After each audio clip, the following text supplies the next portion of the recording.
3D single molecule tracking can determine the subcellular localizations and motion behaviors of individual proteins. Observing a protein's motion in a living cell provides important insights about its interaction with binding partners in its native environment. The method presented here provides a general framework for analyzing single molecule tracking data to resolve the diffusive states of biological molecules. It can be applied to both 2D and 3D trajectories that are confined to arbitrarily shaped cell volumes.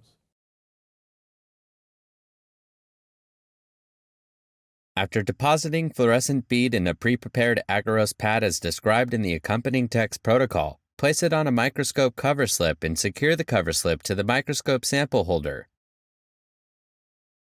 The sample holder is then mounted onto an inverted fluorescence microscope. Then, initialize the graphical user interface of the microscope.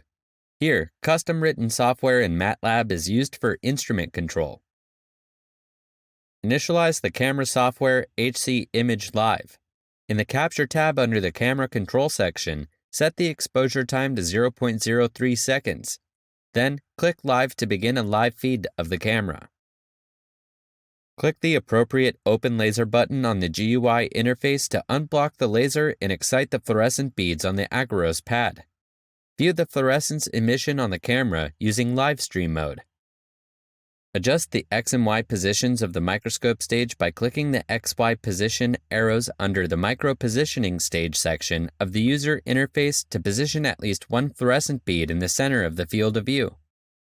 If necessary, alter the step size by clicking on the drop-down box below the arrows.